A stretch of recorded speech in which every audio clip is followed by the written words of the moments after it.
Hello students, last video में हमने देखा था कि वो एपीसी का इंट्रोडक्शन हमारा क्या है ये हमने पूरा पढ़ा था। तो जैसे कि मैंने बोला था, डिस्टिलेशन में मेन क्या करते हैं, हम अलग अलग टेम्परेचर पे मटेरियल को हम निकालते हैं। तो जैसे कि आपका फर्स्ट टेम्परेचर एक्स था, फिर हमने 10 डिग्री सेल्सियस। अब ये चीज़ हम मैनुअली तो ऑपरेट करेंगे नहीं, मैनुअली ऑपरेट हो सकता है, लेकिन अगर इसी को हम ऑटोमेटिक कर दें, ऑटोमेटिकली अगर हम इसको कर देंगे तो ये प्रोसेस हमारी ऑटोमेटिक प्रोसेस कंट्रोल कहलाएगी। तो इस तरीके से हमारा मेनली जैसे रिफाइनरी में यूज़ हो रहा है, मेन रिफाइनरी में नहीं, ऑटोमेटिक प्रोसेस कंट्रोल एक ऐसी प्रोसेस है जो हमारी हर जगह यूज़ होती। हम अपने डोमेस्टिक में घर पे भी हमारी यूज़ होती है। तो इस तरीके से हमारी ये बहुत जगह यूज़ होती है। मेनली हमारी इसकी ज़रूरत क्या है, रिक्वायरमेंट क्या है, रिक्वायरमेंट ऑफ एपीसी कंट्रोल। सबसे पहले हमारी क्या होगी, सेफ्टी होगी। प्राइमरी हमारी रिक्वायरमेंट है आपकी किसी भी चीज़ की सेफ्टी। अगर आपका कोई भी वेसल है या रिएक्टर है, मान लिया हमारा जैसे कोई रिएक्टर है, इसका प्रेशर हमारा 10 kg/cm². है। अगर उसमें ऑटोमेटिक प्रोसेस कंट्रोलर लगा होगा या फिर किसी भी प्रकार का हमारा कंट्रोलर लगा होगा, तो इस प्रेशर तक ही हमारा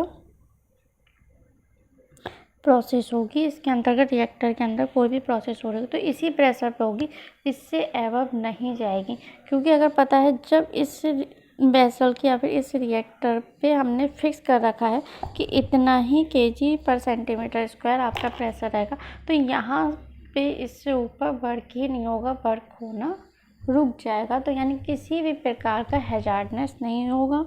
तो इसीलिए हमारा सेफ्टी के पर्पज़ से हमारा प्रोसेस कंट्रोल एक सबसे बड़ा रिक्वायरमेंट है। सेकेंडली आपका इन्वायरमेंटल रिक्वायरमेंट,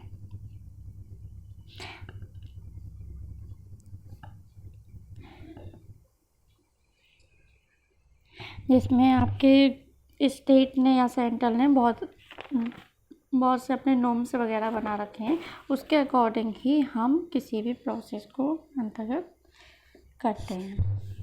इकोनॉमिकली बहुत ज़्यादा सपोर्ट मिलता है हमको। इकोनॉमिकली वे में हम देखें तो जब हमारा यही रिएक्टर अगर हम देख लें, अगर ये हमारा इसी प्रेशर पे काम करेगा तो ये लॉन्ग टाइम तक चलेगा। अब पता चला कभी हमारा 10 हो गया, कभी हमारा 50 हो गया, 50 kg/cm² आपका प्रेशर हो गया।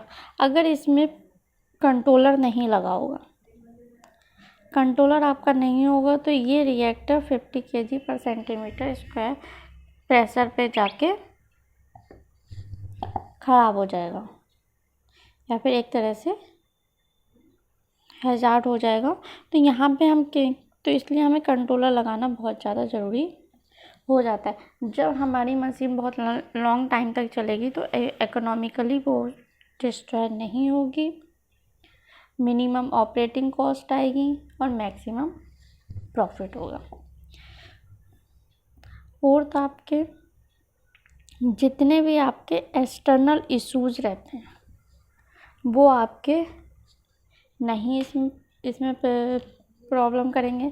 केमिकल प्रोसेस आपकी स्टेबल रहेगी और केमिकल प्रोसेस की परफॉर्मेंस भी आपकी बहुत ज़्यादा इंक्रीज होती चली जाएगी। और अगर ऑपरेशनल